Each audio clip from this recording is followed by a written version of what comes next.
Aí, ótimo. Vamos começar orando? Arthur, representa a gente, Arthur. Senhor, meu Deus, meu Pai, Senhor, nós estamos mais uma vez aqui na Tua casa, Senhor, domingo abençoado, Senhor, para poder estarmos aprendendo sobre o livro de Apocalipse, Senhor. Que o Senhor possa estar abençoando, Senhor, a pastora Davi, mais uma vez esse estudo, Senhor, que esteja disposto a estar aqui, Senhor, para passar um pouco, Senhor, daquilo que o Senhor ensinou para ele.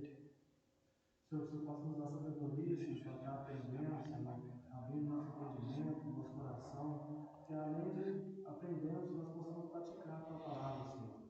Senhor, o Senhor venha abençoar aqueles irmãos que ainda estão para chegar, que o Senhor possa estar fortalecendo a cada um, Senhor. Assim eu te peço, eu agradeço, em nome do Senhor Jesus. Amém. Muito bem. Terceira aula.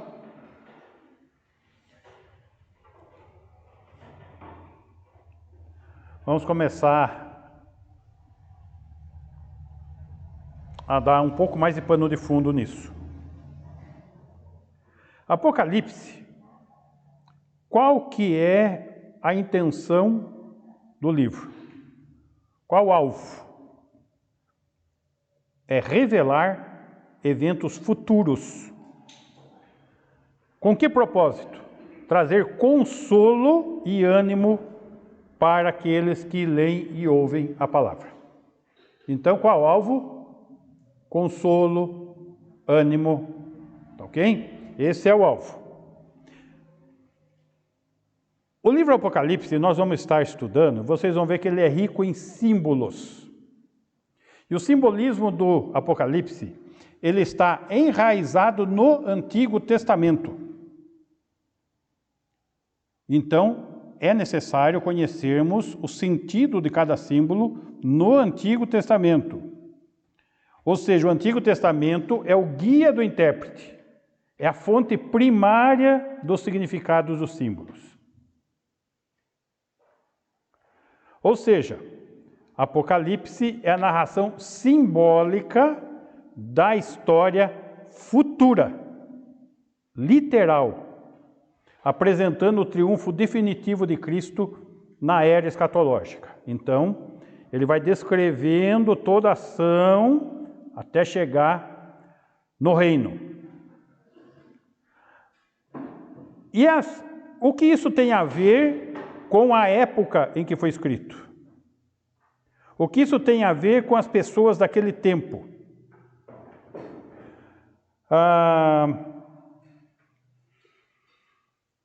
A história daquele tempo, ela está espelhando a situação futura. Ou seja, foi escrito de forma relevante as condições em que eles viviam lá atrás. Ainda que palidamente. Como palidamente? Eles não sofreram toda aquela intensidade que está descrita ali. Mas eles sofriam uma intensidade. Nós vamos ver aqui quais eram os acontecimentos que tinham na época para que eles pudessem sentir animados, consolados com relação a essas informações. Porque essas informações vai falar o que vai prevalecer no fim dos tempos. O triunfo de Cristo. Vamos agora um pouquinho para a história da época. A história da época está na dinastia dos Flávios. Nós temos Vespasiano, nós temos Tito e depois Domiciano. Estou falando dos imperadores romanos. O Domiciano, que é aquele que prendeu João na ilha de Patmos. O governo desses imperadores foi um governo de expansão. Roma expandiu suas fronteiras. Isso fez de Roma mais próspera como nunca no seu governo. Só que daí eles começaram a fazer o quê? Cobrar cargas abusivas de impostos. E além disso, o governo estava se tornando repressivo e totalitário. O que é um governo repressivo e totalitário? Nós estamos no momento que estamos tendo esse exemplo. O STF está jogando uma lei aonde está proibindo as pessoas de manifestar qualquer opinião, com o risco de serem presos. Já está encaminhado. Então, se você der qualquer palpite, qualquer opinião, como eu estou dando agora, pode ser preso. Então, já está nos trâmites essa lei, que é um governo totalitário. É isso que é um governo totalitário. Ok? E isso é o que estava acontecendo lá. Repressivo e totalitário. Especialmente depois que Domiciano obrigou o culto ao imperador. Foi Domiciano que colocou como obrigação o culto ao imperador. Então, por que João foi preso? Porque se negou a cultuar Domiciano. Ok? Então, os todos poderosos do Olimpo, né? O que aconteceu na sequência? Isso nós estamos falando no ano 96, ok? O que tinha acontecido no ano 70? Destruição do templo. O cordão umbilical do cristianismo com o judaísmo foi cortado. Com isso, o cristianismo passou a ser mais visível ao Império Romano. E no primeiro momento, o Império Romano estava achando que os cristãos eram ateus. Por que eles achavam que os cristãos eram ateus? Porque não viam imagens, não viam ídolos. E daí a coisa complicou, porque esses cristãos se negaram a adorar o imperador. Então, a coisa começou com uma acusação de ateísmo. Depois a coisa complicou com referência à falta de reverência ao imperador. Isso fez com que os cristãos sofressem um momento muito atribulado. Pobreza, que gerou desânimo, que gerou falta de amor, que gerou tolerância ao erro e à imoralidade. E se nós formos olhar o livro de Apocalipse, ele é o antídoto para esses problemas. De novo, vamos voltar ao nosso momento contemporâneo. Eu nunca vi um nível de imoralidade que está o Brasil como está hoje. É indescritível. Então, o caminho que nós estamos seguindo está muito próximo desse contexto, só que ainda leve. Não está tendo perseguição, problemas, não, mas está caminhando, para o que acha? A imoralidade está de tal forma que até os cristãos estão se envolvendo na imoralidade, que é o que acontecia nessa época. A coisa foi afrouxando, afrouxou. Esse é o contexto de Apocalipse, no sentido histórico passado. Ok? Qual que é a mensagem do livro de Apocalipse? A revelação de Jesus Cristo como soberano Senhor das igrejas e juiz do mundo todo. Exigindo o quê? Submissão e adoração a Ele. Vamos lembrar que Ele, na segunda vinda, Ele virá como rei. Ok? Para estabelecer uma monarquia, não uma democracia, uma monarquia. Vai haver um rei. Ok? Qual o propósito, então, do livro de Apocalipse? Estimular a adoração a Jesus. Estimular a submissão ao Senhor Jesus Cristo, que é apresentado em Apocalipse como soberano, triunfando sobre a iniquidade. Então, há esperança. Apesar do cenário que estamos enfrentando, há esperança. Então, Isso foi lá, e essa esperança, por quê? Porque a segunda vinda de Jesus ainda não aconteceu. Então essa esperança, por que está na Bíblia para a igreja, o livro do Apocalipse? Para trazer ânimo, para trazer esperança.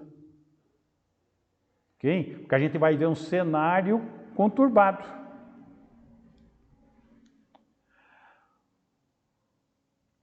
O centro de toda a profecia do Apocalipse está na pessoa de Jesus Cristo, que é apresentado em Apocalipse como o Cordeiro de Deus, onde nós temos o sétuplo desdobramento da sua obra, os 7 pontos da obra do Cordeiro de Deus. Vamos ver isso? Apocalipse capítulo 5, versículo 8.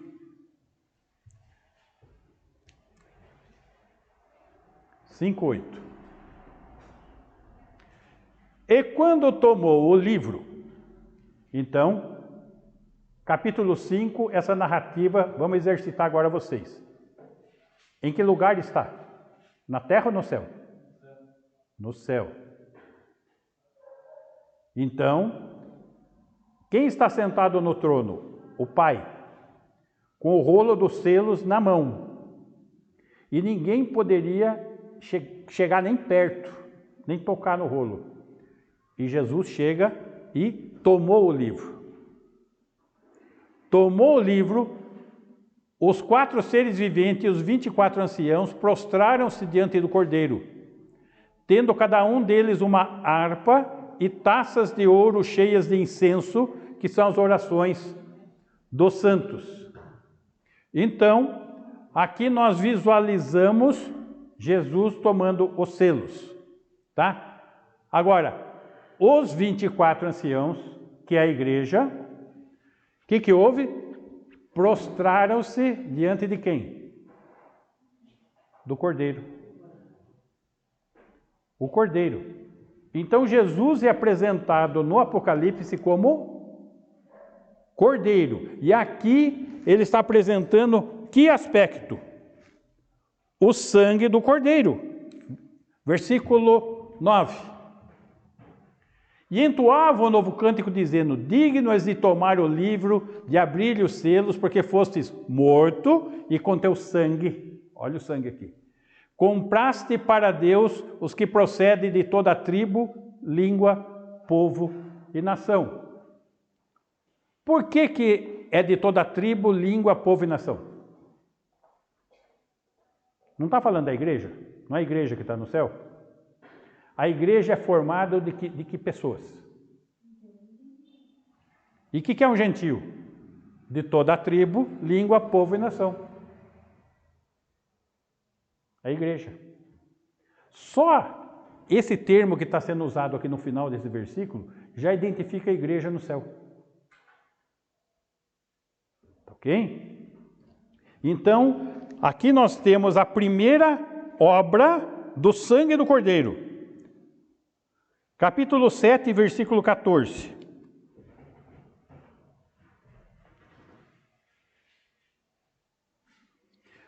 Respondi-lhe: meu Senhor, tu sabes. Ele então me disse: são estes os que vêm da grande tribulação? Lavaram as suas vestiduras e as alvejaram no sangue do Cordeiro. Essa questão do sangue do Cordeiro permeia o livro do Apocalipse.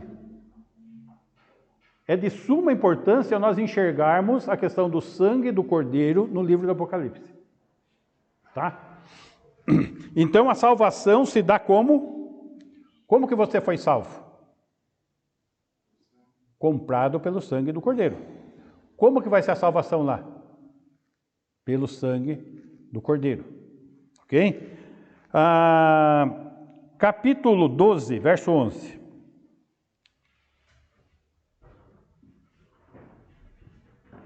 Eles, pois, o venceram por causa do sangue do Cordeiro e por causa da palavra do testemunho que deram, e mesmo em face da morte, não amaram a própria vida.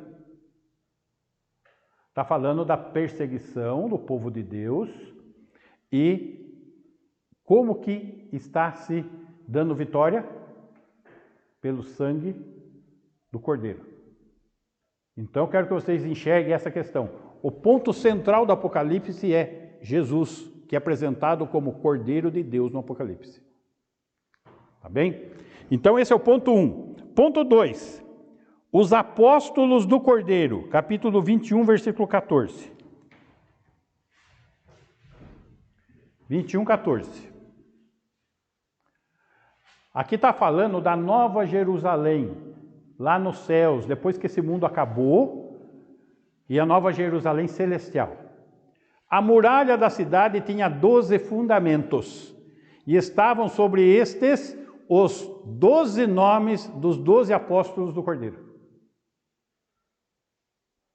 Então, os 12 apóstolos vão ter seus nomes registrados nas 12 colunas da Nova Jerusalém celestial.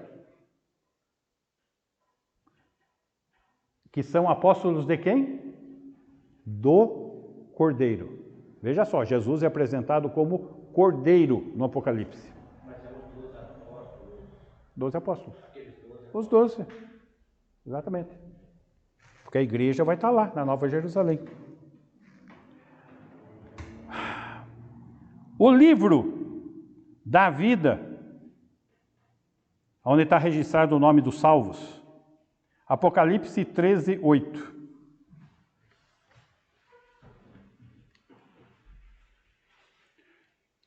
Apocalipse 13, 8.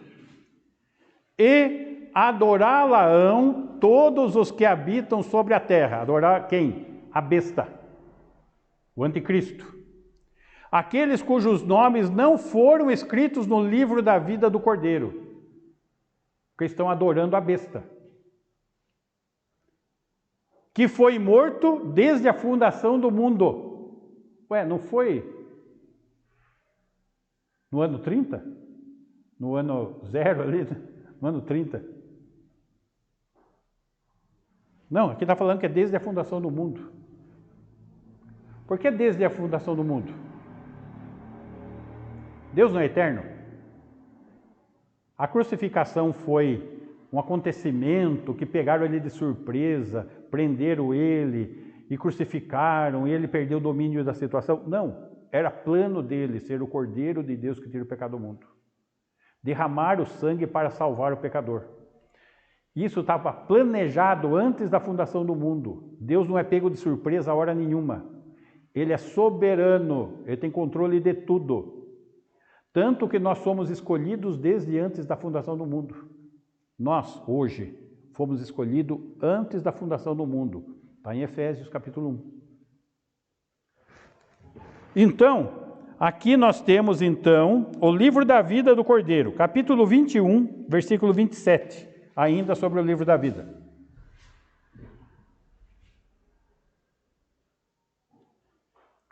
Nela nunca jamais penetrará coisa alguma contaminada, novos céus e nova terra. Lá no futuro, quando esse mundo acabar e tiver criado outro mundo. Nem o que pratica abominação e mentira, mas somente os inscritos no livro da vida do Cordeiro. Quem é que vai estar no novos céus e nova terra no estado eterno? Os que foram inscritos no livro da vida do Cordeiro. Isso é muito sério, gente, porque se a pessoa não tiver inscrito nesse livro, não vai estar lá. Se a pessoa não vai estar lá, vai estar onde? No inferno.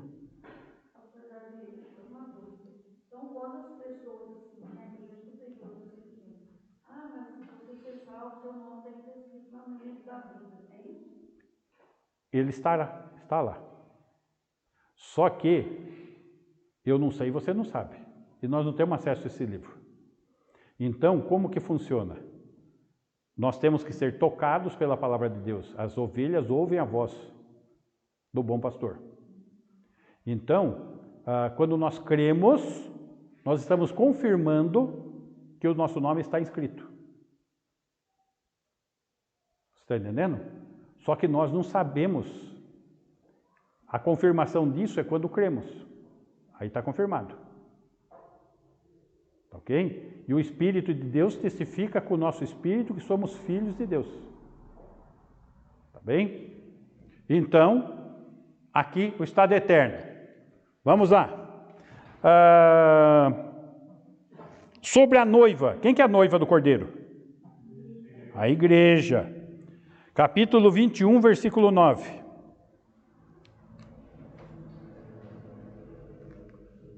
Então veio um dos 7 anjos que tem as 7 taças cheias dos últimos 7 flagelos e falou comigo, dizendo: Vem, e mostrar-te-ei a noiva, a esposa do Cordeiro. Quem que está falando aqui? O anjo com João. Quem que está recebendo a revelação? João. Então, vem, o anjo está falando para ele, e mostrar-te-ei quem? A noiva, a igreja, a esposa do Cordeiro. Que ela é noiva, vai casar. Aqui já está mostrando como casada. Ok? Capítulo 19, versículo 7, vai falar desse casamento, as bodas do Cordeiro. Aqui eu falei da noiva, agora vamos falar do casamento. 19, 7. Alegremo-nos, exultemos e demos-lhe a glória, porque são chegadas as bodas do Cordeiro. Bodas é casamento. Cuja esposa, que é a igreja, a si mesma já se ataviou. Já pôs a roupa de noiva. Qual que é a roupa de noiva? Branco, de linho. E como que vai ser alcançada essa roupa?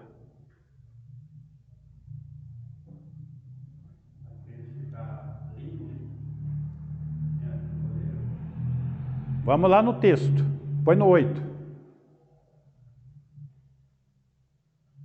Pois lhe foi dado vestir-se de linho finíssimo, resplandecente e puro, porque o linho finíssimo são os atos de justiça dos santos. O que são os atos de justiça dos santos?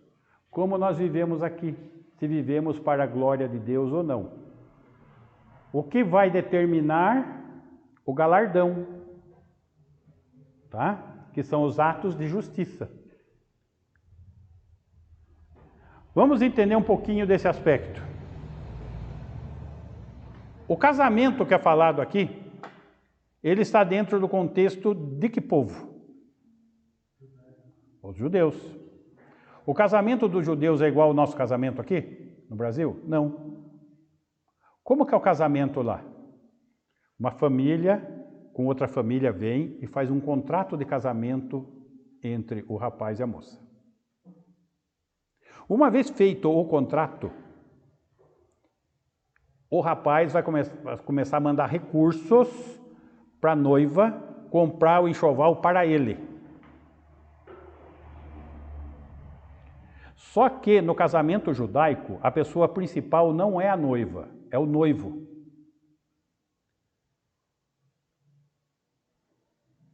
A noiva, no dia do... Porque o contrato não quer dizer que já tem união de corpos, está contratado, tipo noivado.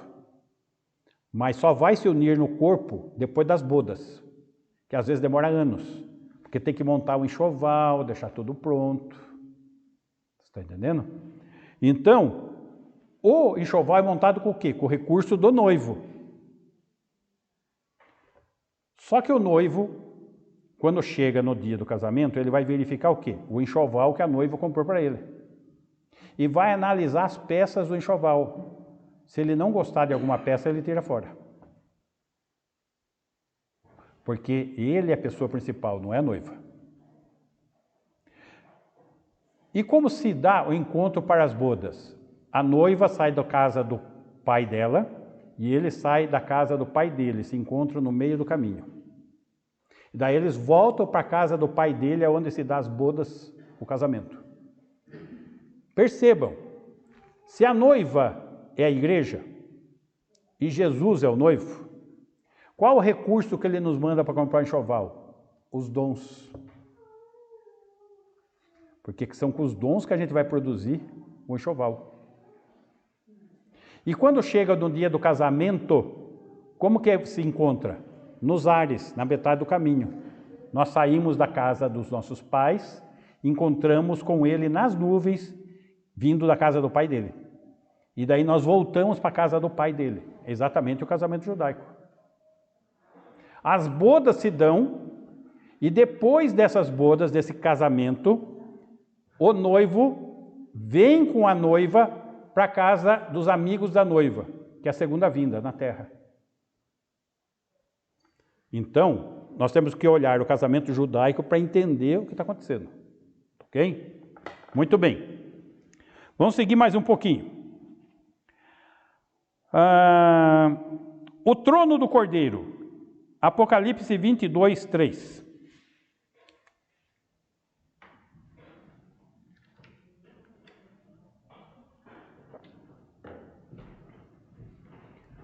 Nunca mais haverá qualquer maldição. Nela estará o trono de Deus e do Cordeiro. Os seus servos o servirão. Capítulo 22, em que lugar está? No céu? Não.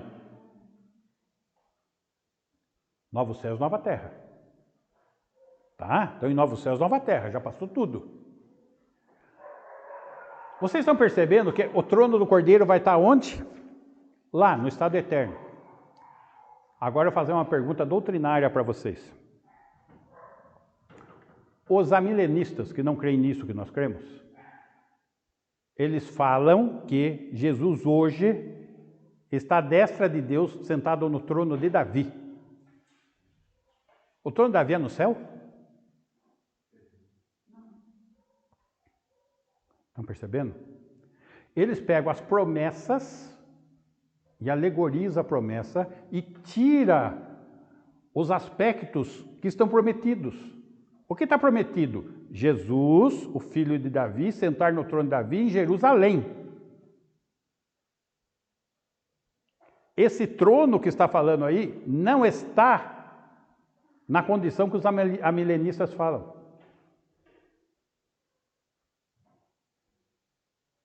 Ok? Precisamos entender esses aspectos, são aspectos importantes. Porque é fácil você falar, o que tem igual no que eles afirmam? A palavra trono. Agora, estamos falando do mesmo trono, da mesma promessa? Não. Estão percebendo? Muito bem.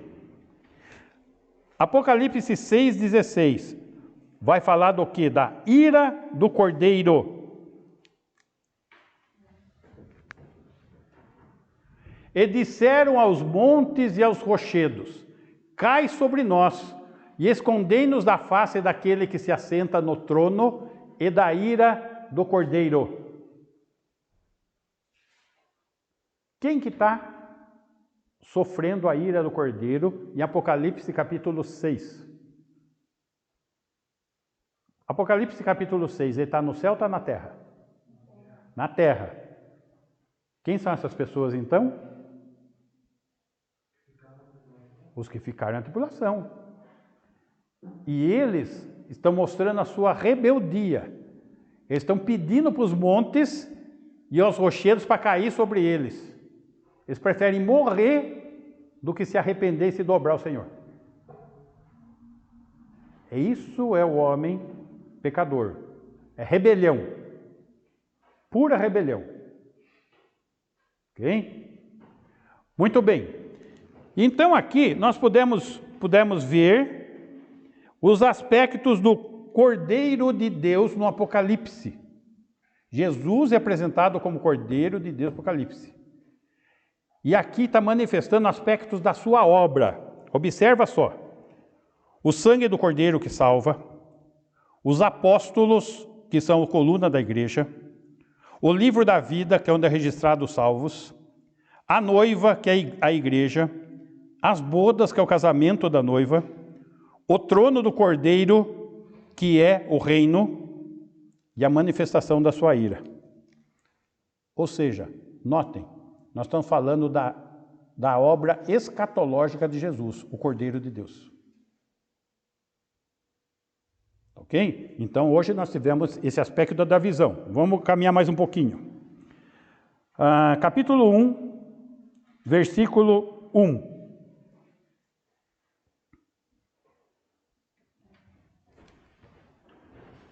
Agora estamos começando o livro.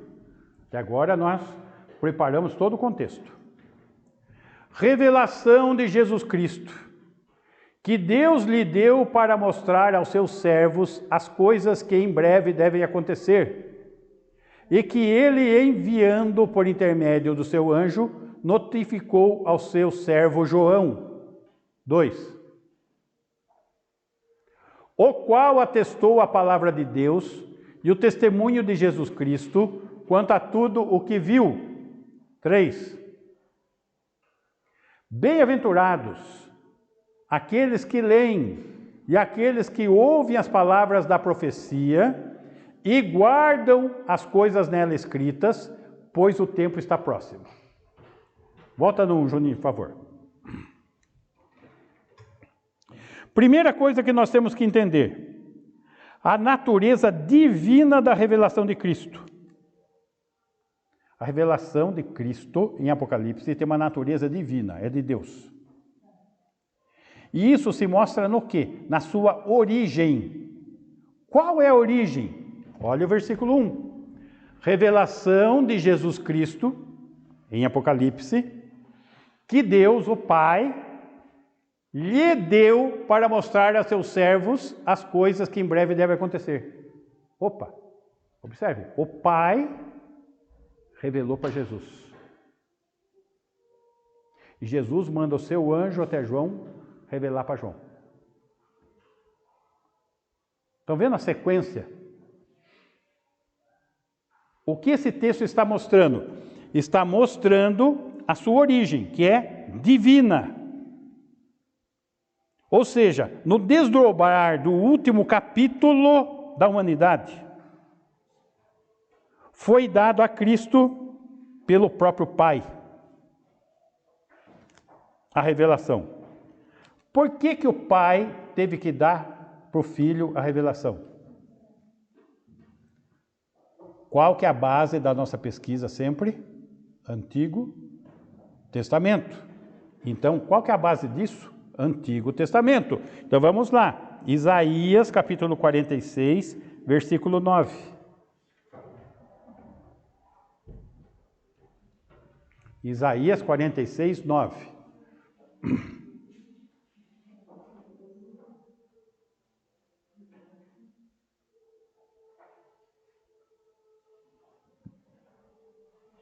Lembrai-vos das coisas passadas da antiguidade, que eu sou Deus e não há outro. Eu sou Deus e não há outro semelhante a mim. 10. Que desde o princípio anuncio o que há de acontecer e desde a antiguidade as coisas que ainda não sucederam. Quem que faz isso? O Pai. Deus Pai. Faz parte do governo divino. Nós temos que entender que cada pessoa da Trindade de Deus tem um papel. O papel de governo é do Pai. E o Antigo Testamento confirma que a revelação das coisas futuras é dada por Ele, pelo Pai. Que digo, o meu conselho permanecerá de pé, farei toda a minha vontade. É tudo conforme a vontade soberana dele, Ele é soberano.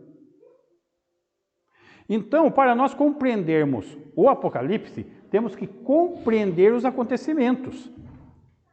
Então, nós estamos vendo o quê? Que a natureza divina da revelação de Cristo se mostra em sua origem, que procede do Pai. Versículo 2, 1, 2.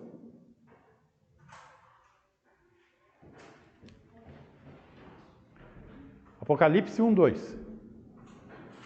O qual atestou a palavra de Deus e o testemunho de Jesus Cristo quanto a tudo o que viu. O qual quem? Volta no 1. O anjo. Seu anjo notificou a seu servo João. Então a sequência foi essa. O Pai revelou para Jesus. E Jesus enviou seu anjo para notificar João. Para João notificar quê? As 7 igrejas da Ásia. E chegar para nós, do jeito que está aqui, Apocalipse. Versículo 3. Essa natureza divina da revelação de Cristo se mostra também em sua promessa. Porque aqui envolve promessa. Qual que é o propósito do livro de Apocalipse? Qual que é o propósito? Já falei. Revelar para ser consolo, ânimo, certo? Então veja só, o propósito do livro é o consolo, de modo a trazer o quê? Benção aos seus leitores e ouvintes. Por que leitores e ouvintes? Porque João mandou, ele estava preso em Patmos, escreveu a carta. E ele mandou a carta para quem? Para 7 igrejas. E o que ele mandou fazer? Leia em voz alta em todas as 7 igrejas. O livro de Apocalipse foi lido em alta voz em cada uma das igrejas. Vocês estão entendendo o que está acontecendo? Essa revelação começou desta maneira.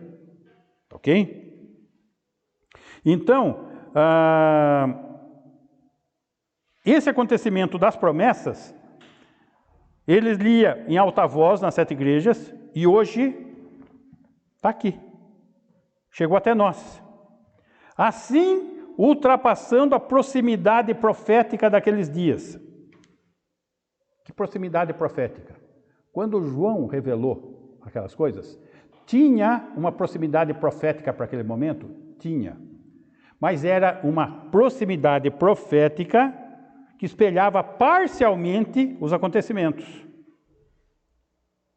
Do quê? Dos eventos futuros, que ainda não chegamos lá. Ok?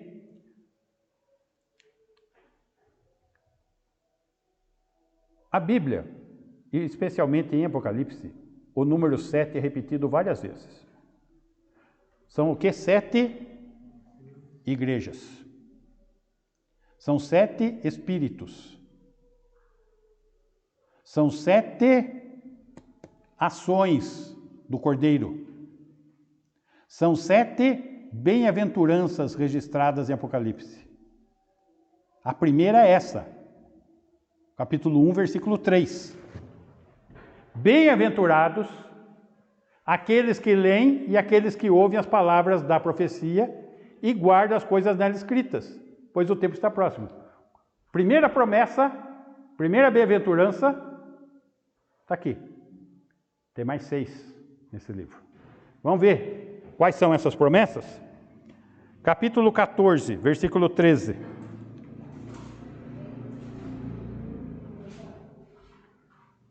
Então ouvi uma voz do céu dizendo: escreve. Escreve o quê? Bem-aventurados, a bem-aventurança aqui. Bem-aventurados os mortos que desde agora morrem no Senhor. Opa! Felizes os que morrem no Senhor. Sim, diz o Espírito, para que descansem das suas fadigas, pois as suas obras os acompanham. Estão vendo? Bem-aventurança. Próxima bem-aventurança.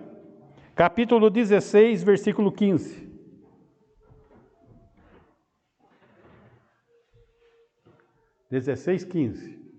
Eis que venho como vem o ladrão. Bem-aventurado aquele que vigia e guarda as suas vestes, para que não ande nu e não se veja a sua vergonha. De que veste ele está falando aqui? Que nós devemos produzir. Feliz aquele que vigia e guarda as suas vestes. Está vendo? São várias bem-aventuranças. 16, 15, né? Capítulo 19, versículo 9. Mais uma.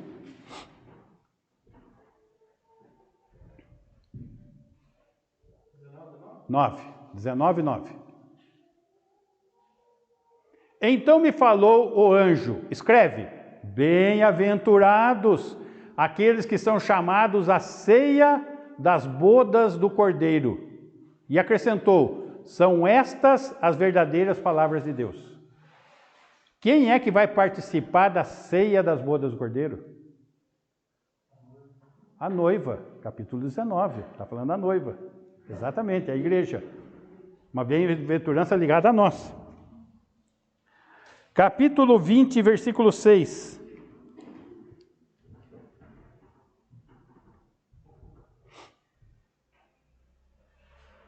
Bem-aventurado e santo é aquele que tem parte na primeira ressurreição. Qual que é a primeira ressurreição? Dos que morreram crendo em Cristo. Sobre esses, a segunda morte não tem autoridade, porque esses têm a vida eterna. Pelo contrário, serão sacerdotes de Deus e de Cristo, e reinarão com ele os 1000 anos.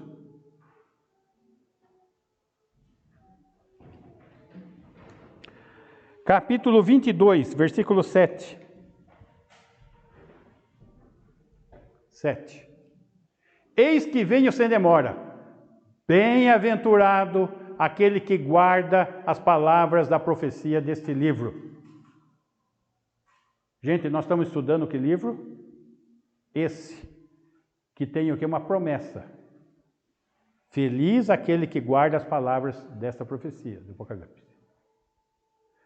Então essa conversa, não, Apocalipse é difícil, não dá para entender nada, tá bom do jeito que tá, eu já sou salvo mesmo, eu já creio em Jesus.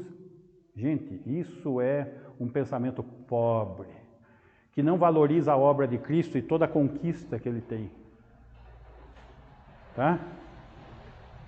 Versículo 14. 7ª bem-aventurança. Bem-aventurados aqueles que lavam as suas vestiduras no sangue do Cordeiro, para que lhes assista o direito à árvore da vida e entrem na cidade pelas portas, sendo um cidadão dos céus. Bem-aventurado. Essas são as promessas.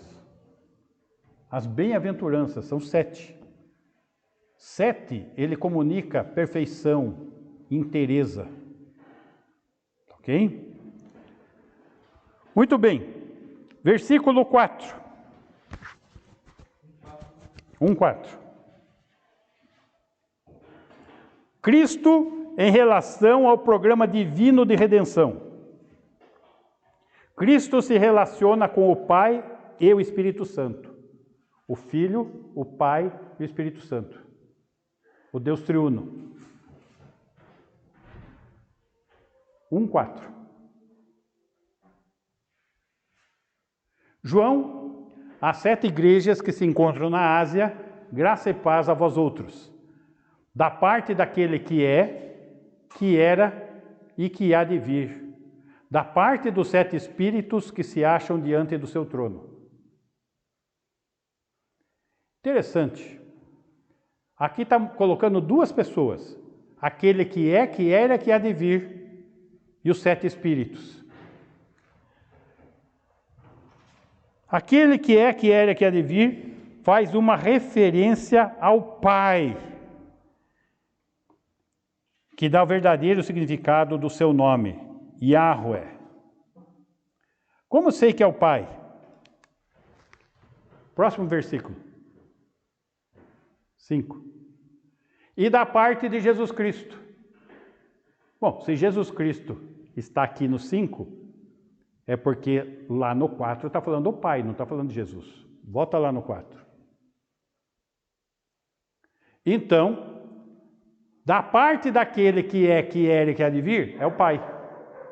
Da parte dos 7 espíritos que se acham diante do seu trono, está falando do Espírito Santo, está falando de inteireza, está falando de perfeição. É o Espírito Santo em sua plenitude. Então aí nós vemos o quê? O Pai, o Filho e o Espírito Santo. Então Cristo, em relação ao programa divino de redenção, de salvação do homem, nós vemos Cristo relacionado com o Pai e com o Espírito Santo, no versículo 4. Tá? Ou seja, o Filho, o Pai e o Espírito Santo é o quê? A fonte de graça e paz dos crentes. Graça e paz a vós outros. O Pai, o Filho e o Espírito Santo são uma fonte da graça e da paz que nós temos acesso. Versículo 5. Cristo relacionado com os crentes. E da parte de Jesus Cristo, a fiel testemunha, o primogênito dos mortos e o soberano dos reis da terra. Aqui tem 3 partes já. Fiel testemunha. Ele teve um ministério aqui, no passado, testemunhando a seu respeito. Primogênito dos mortos. Ele está ressurreto hoje, no presente, à destra do Pai. E soberano dos reis da terra. Na segunda vinda ele vai estabelecer seu reino. Então vem entrar numa sequência, falando de Jesus numa sequência da sua obra. Aquele que nos ama, Jesus, e pelo seu sangue nos libertou dos nossos pecados, que é a obra da redenção. 6. E nos constituiu reino, sacerdotes, para o seu Deus e Pai, a Ele a glória e o domínio pelos séculos dos séculos. Amém. Então aqui nós vemos Cristo relacionado com nós, os crentes. Então, se nós não temos luz sobre a profecia bíblica que estamos tendo aqui, está vendo como é uma bem-aventurança, é uma bênção? Então, o que iria acontecer se a gente não vê isso?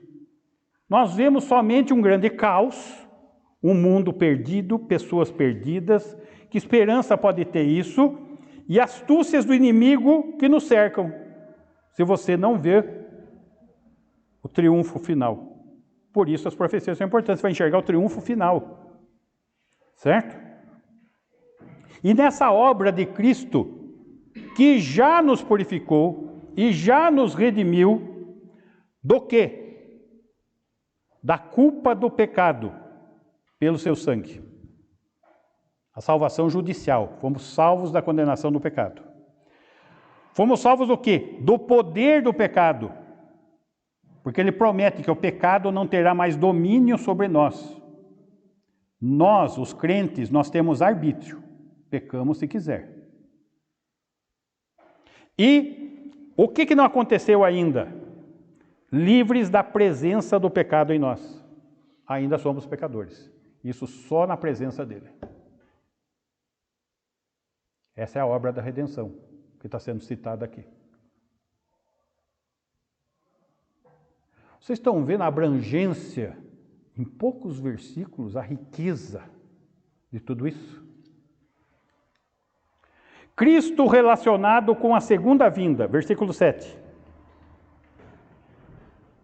Eis que vem com as nuvens, e todo olho verá, até quantos o traspassaram. E todas as tribos da terra se lamentarão sobre ele, certamente. Amém. Por que eu falei que é a segunda vinda, e não falei que é o arrebatamento?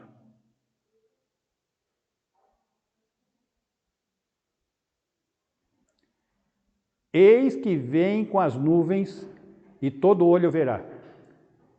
Não tem música que a gente canta, né? Eis que vem, junto com as nuvens dos céus, tem nas mãos.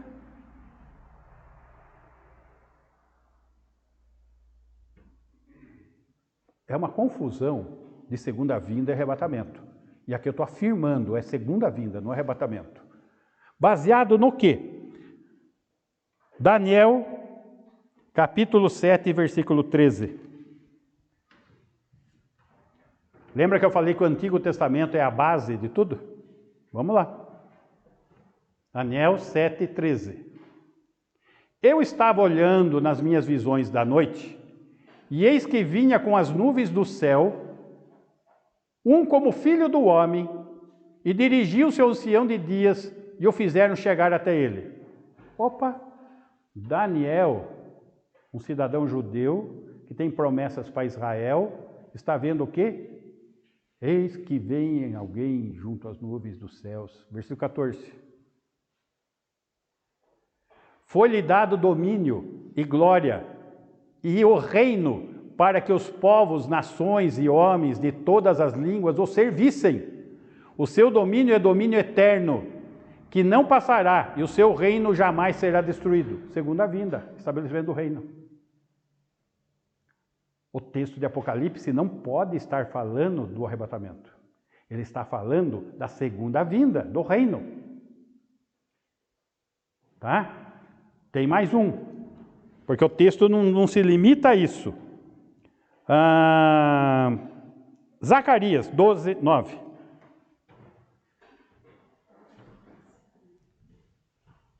Zacarias 12, 9. Naquele dia procurarei destruir todas as nações que vierem contra Jerusalém. Final da tribulação. Versículo 10. E sobre a casa de Davi, sobre os habitantes de Jerusalém, derramarei o espírito da graça e de súplicas. Conversão nacional de Israel.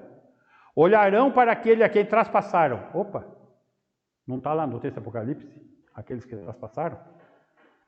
Pranteá-lo-ão como quem pranteia por um unigênito, e chorarão por ele como se chora amargamente pelo primogênito. Está falando o quê? De segunda vinda, do reino, terreno, milenar. Ok? Por isso eu afirmei que é segunda vinda e não é arrebatamento. Porque a correlação está com os textos do Antigo Testamento, que são promessas para Israel. Tranquilo?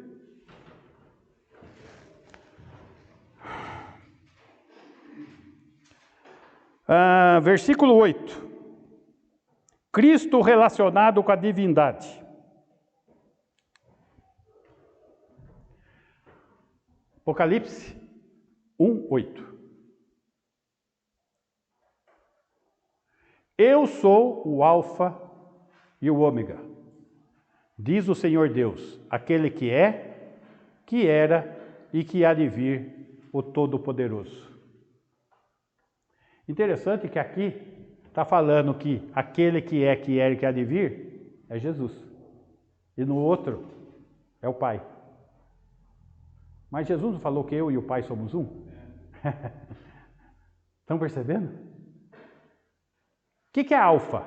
A primeira letra do alfabeto grego, que é aquele peixinho. Alfa. E o ômega, a última letra, que é aquela ferradura. O meu avô tinha um relógio ômega. E ele falava, o melhor relógio que tem esse aqui, Omega Ferradura. Ele olhava e tinha ferradura, né? Que é a letra ômega. Né? Eu sou o alfa, o princípio. E o ômega, o fim. Ele é Deus. E está relacionado à divindade, ele é Deus. O Senhor Deus. Aquele que é, que era e que há de vir. O Todo-Poderoso é Jesus. O Cordeiro. Muito bem. Encerramos até o 8. Semana que vem, 9 em diante. Ok, meus irmãos. Deu para a gente ter uma boa base. Se você quiser bater uma foto da aula aqui, eu tenho ela escrita. Tá bem? Vamos encerrar esse tempo? Joia. Vamos estar orando e Zé Nunes, encerra para a gente. Pai querido, Pai amado, ó Deus, muito obrigado por esse momento maravilhoso na tua presença, Senhor. Aqui estou junto com meus irmãos, Senhor, para ouvir e aprender melhor o momento dos teus ensinamentos, Pai eterno. Sim, Ó Deus, Jesus. muito obrigado por esse dia de hoje, né, pelos ensinamentos, pelas palavras, Deus. Obrigado pelo pão de cada dia, pelo Senhor nos sustentar, Senhor. Ó Deus, continua conosco, Pai, que o seu Espírito Santo esteja presente nesse culto, Senhor, dando entendimento para nós que nós cada vez mais, Senhor, procuramos na tua palavra para aprender mais de ti. Ó Deus, abençoa cada irmão que estiver aqui, aqueles também que não vieram, Senhor, que o Senhor sabe de todas as coisas, e que nos dê entendimento